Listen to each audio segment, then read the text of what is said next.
Eta nola ez, Juan Cruz Igerabide. Nola ez, eta sartzeko esango diogu hementxe gure gomendioak bota ondoren, berak ere seguru gomendio asko dituela. Gaurkoan hainbat aurreta gazteri mundu ezberdinetako ateak ireki dizkien idazlea izango dugulako gurean, eta asko maite dugu. Biba Juan Cruz Igerabide. Aupa, Juan Cruz. Kaixo, Juan Cruz. Arratxaldeo, nongi etorri. Guk bosteko amate dugu. Amarrekoa. Nik ere nahi dut, Juan Cruz. Nik ere aupa, Juan Cruz, txapeldun. Ea horrela idazteko gaitasunetik zerbait itxasten zaigun, ez da? Itxasten den. Eta gero buruan ere bai, horrela igurtzia buruan ez zerbait eranzten den, eta... Hain erresa izango balitz, ez da? Bueno, bai, haitu ezkeo. Zuretzako erresa da, Juan Cruz. Jardun egin behar da, ez da? Bueno, erresa landun behar da, noski. Dudik ez. Bai, erresa. Bai. Egia da gaur egungo garaietan idaztea eta irakurtzea hain beharrezko jotzen ditugun garaioetan, zuek egiten duzuen lana oso importantea da, Juan Cruz. Bai, ez dakit hain importantea den, baina norbaitek eutxi behar da jo, irakurtzeari ere eta idazteari ere. Eta gero badago baita ere gaur egun batez ere aur eta gazteen artean irudi bat, lehen ere bagenuen, baina gaur geota garrantzitsuagoa bitartekariaren egiten duena. Gure garaian izaten zen irakaslea. Normale edo herriko paisa edo familiako irakurtza nire kasuan ama izan zen. Baina gaur egun jendea hortan aditu eta aritu, entrenatutako jende bat badago, eta oso lan ona egiten duena, eta nik uste ezinbestekoa ez dago ezer, baina oso mesedegarria gertatzen ari dela gaur gure gizartean, eskoletan da liburutegietan. Juan Cruz, lehen ere atzean oso okerrez baldin bagaude Mikelekin aipatu duzu amaren figura. Zer egiten zuen zuen amak? Azteko kontatu, ura josten haitzen zen. Eta gustatzen zitzaion bere txikiteko gauzak eta gero ipuin klasikoak eta kontatzea. Berak kontatu zizkidan pila bat. Eta gero irakurtzen ikasi nuenean, jartzen ninduen mai gainean eseita, eta beha josten da, oain zuk kontatu nahi. Eta nik irakurtzen nion, Arantzazuko egutegian zetozen ipuita poemak eta bertsoak eta horiek. Eta gero santuen bizitza, koloko liburu potoa euskeraz, genuken, gure irakurtzen nion. Eta horra, baita gero handixo guain itzenean, naturzientziatako liburua, hango gauzak batzuk azaldu, beste batzuk irakurri, bueno, bai. Baize, Juan Cruz, egia da irakurtzea oso gauza polita da, ez da? Baina beste norbaitek liburu bat edo ipuin bat irakurtzen dizunean, edo beste norbaiti irakurtzen diozunean, hor magia bat ez da sortzen? Magia bat, bai. Azteko maitasun adierazpen bada, norbaiti irakurtzea edo kontatzea. Nik ala jaso nuen behintzat, ez? Nigan arreta jartzen ari da. Niri kontatzen ari zete. Zure ama gainera. Ama gaina. Eta gero nik behai. Eta ama lehuratuta goten zen, ama gelditzen zen izugarrizko egarria zeukan, etzun umetan izan aukera asko ikasteko, baina orduan egarria zeukan eta nik berari gauzak irakurtzen da zea, ni sentitzen zen mago, eta ateratzen, beti desiatzen hori egiteko.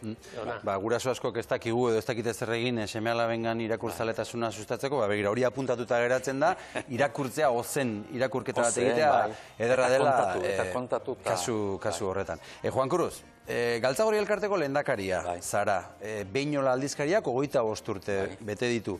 Nola iritsi da aldizkaria mende laurdenera? Ahalegin luze baten ondorioz, eta nik uste abia puntu on baten ondorioz. Hor, Manu López Gazen eta talde batek, zuzendari edo koordinatzaile bera izan zen, baina beti talde bat egon da aldizkariaren atzean. Eta nik uste tiroa ondo bota zutela, eta 50. iritsi gera, ez da hola xamurra, baina lan askorekin, ahalegin handiarekin, baina eduki sendo batzuekin, eta gauzak nahiko garbi edukin.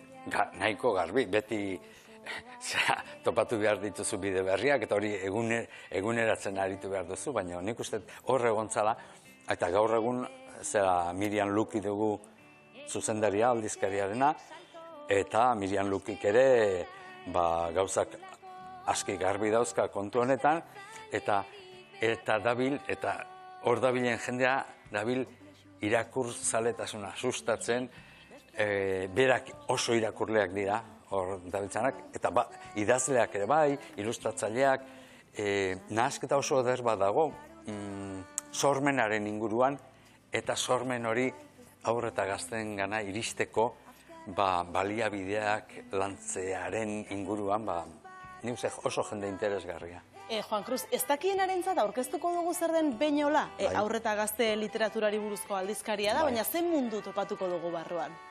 Hor topatuko ditugu aditu batzuk, aur literaturaz mintzo direnak, askotan elkarrizketa egiten zaie, ez bakarrik Euskal Herrikoak, kanpokoei ere bai, gonbidatzen dira, edo biltzar bat egiten denean elkarrizketa egiten zaio, liburuen kritikak, bai azterketa liburuen referentziak, beraz irakasle eta liburu zainentzat ere oso egoki da, eta gero liburu gomendioak, horrek parte handi badu, talde bat dago liburuak aukeratzeko, eta noski batzuen irizpidea da, baina nahiko irizpide kualifikatua, eta orduan horien arabera aukeratzen dira liburu batzuk, eta hori buruzko informazioa, baina niretzako formatuak berak ere garrantzi handia du, nola eskaintzen den hori, modu oso erakargarri batean ilustratzaileek, maketazioa,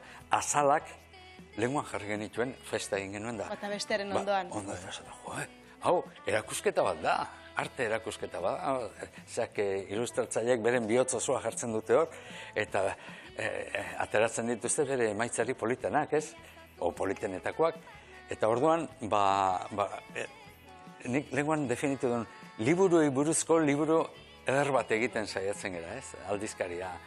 Ez da hola aldizkari guztiak dute beren funtzioa, eta zera ez, baina ez da informatibo soila, kasu honetan. Juan Cruz, guk lehenbiziko azala erakutsiko dizugu, baina erakutsi aurretik zuk gogoratuko zeinateke, badukazu buruan zein zen? Uste, asko dira, ez da? Han nengon, baina ez aldizkarian. Ikusiko edu? Elkartian, bai? Ea. Beñola. Bai. Orain bai ez da? Bai, nola ez. Eta ze oroitzapen datozkizu orain hori ikusita? Jo,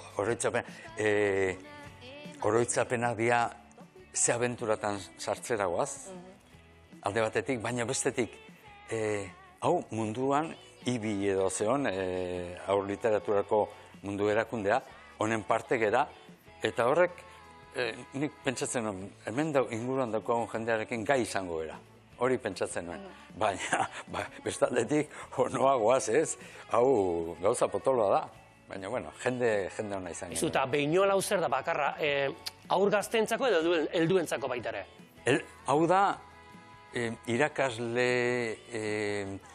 liburu zain, eta bitartekaritz, ez dira irakasle eta liburu zaina bakar, eta guraso asko interesatuta duenak horren inguruko informazioa, aurre eta gazte literatura buruzko informazioa, interesatzen zaien entzako, gauza batzuk, horko liburuan gomendioak eta bar, aurrentzako, eta begiratzeko ere, naiz irakurtzen ez jakin, begiratzeko ere polita, azal hori ikusi dugun hori, zoragarria da, ez? Orain beste bat jarriko dizugu, beste azal bat jarriko dizugu, ea zenbagarren azala den lehen da bizikoa ikusi dugu, eta hau, zenbagarrena da? Bai, 50. Azkenekoa, ez da? Bai. Azkenekoa. Zertan aldatu da Beñola lehen da bizikotik azkenekora? Nik uste ondo hasi izan, baina gaur egun gure artean jendeak asko ikasi du. Asko ikasi du jendeak. Orduan, eta ugaritu egin da.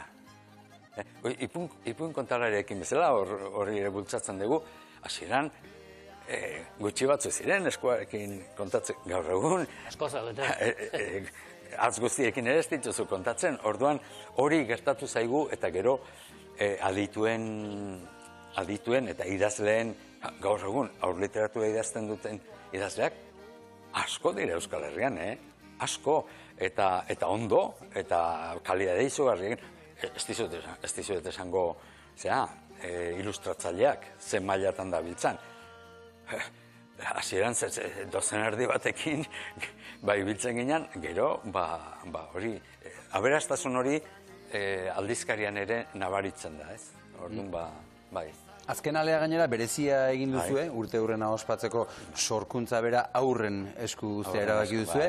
Emaitza nolakoa izan dela esango zenuke? Polita, bai, pixka lagundua ere izan da, baina polita, bai, oso testu politak atera, txukunak, ahots asko, eta gero, hortaz aparte, jaialdi polipat ere egin genuen, hori ospatzeko, eta xumea, baino antze honitik, kontalaritza, azal guztiak ikusi genituen, historia labur, baina kontatu genuen aldizkariarena, gauza asko aztuta genuzkan, bueno, polita. Askotan gaur erabiltzen ari zara, hitza esan duzu ilustratzaileak, eta ze importantea diran aurrak ere, ez baldin badakite ongi irakurtzen gutxinez, marrazki horiekin eta ulertzera ipuina doez, esan edut. Goain gehiago jorratzen dela hori ere, gehiago lantzen dela. Nere belaunaldiak, nik behintzat, ilustrazioetan dauden narrazioak identifikatzeko, irakurtzeko, irudiekin, ez daukagu hainbeste trebetasun gaur ikusten zume bat, nik bilo bat dauzkat, azten dira, irakurtzen, letrari gabeko, eta zer kontatzen, baina haure, onoski, haure mentzegoen. Hori, irakurketa hori oso importantea da baita ere, eta gero dator beste irakurketa ez, idatzita dagoena, irakurketak mundu asko ditu.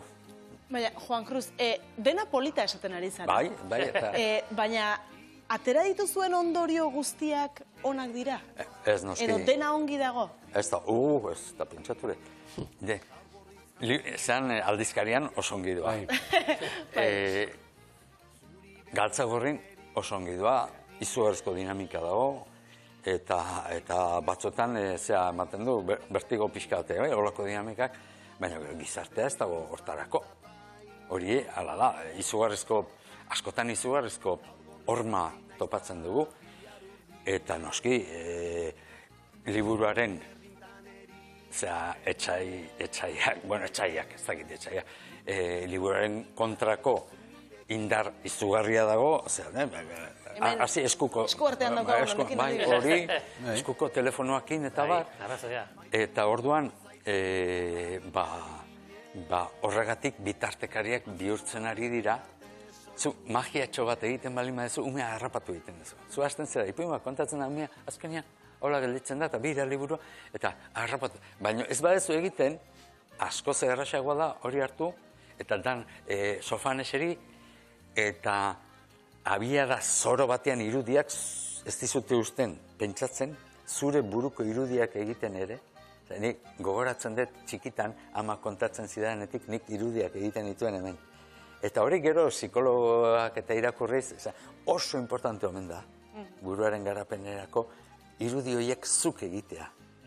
Orduan, horrek ez dizu uzten, album bat hartzen duzu eta orain hartu, gero zuk egiten duzu hemen, baina honek denbora egiztu ematen, taka, hor milaka irudi datoz, eta pentsamenduaren kontrakoa da.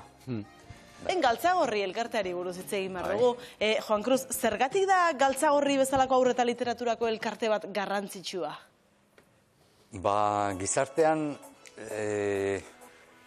pixka bat alde batera usten ari den alorrari usten diolako. Eskoletan zenbat galdu den entzutearen plazerra, kontatzearen plazerra, gaur ari dira irakasle asko, ari dira errekuperatzen, baina askok laguntza behar dute, eta orduan hor Galtzagorrik eskaintzen du aditu talde handi bat, azteko, eta gero ekimen desente adibidez liburuaren altxorra, eskola askotan dabil, batetik bestera, eta arrakasta handiarekin. Animatzaileak bialtzen ditu, irakurketan, orduan jolasen bidez eta libura aurkezten da, gero irakurtzen dute, gero irakurketaren ondoren sortzen dira. zerak beste ekintza batzuk eta bar, eta orduan hor eskaintzen du zerak gaur egun hori gabe oso zaila den aurrak irakurtzea berez gaur egun zaila jartzen ari da.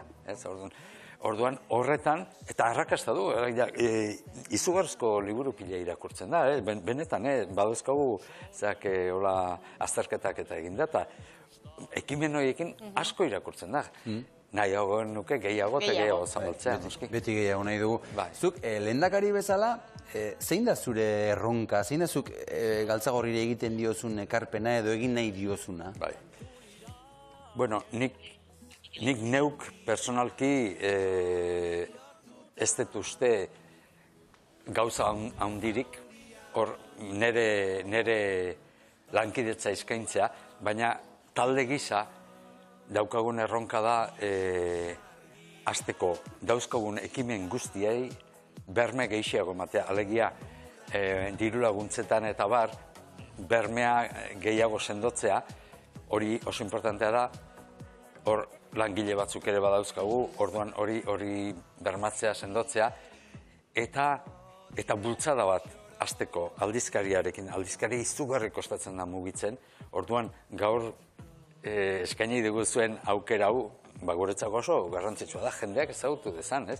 Izugarri kostatzen da holako gauza bat, ezagutarazte eskoletan eta liburutegietan eta gurasoei eta bar. Hori da gure erronka. Eta ekimen berriak, ideia asko dauzkagu, beste herrialde batzuetatik gauzak ikasi ditugu, biltzarretara eta joaten gera, urtero egiten diren biltzarretara eta bar, gauza asko ikasten ari gara, eta nahi genituzko Euskal Herrian ere martxan jarri.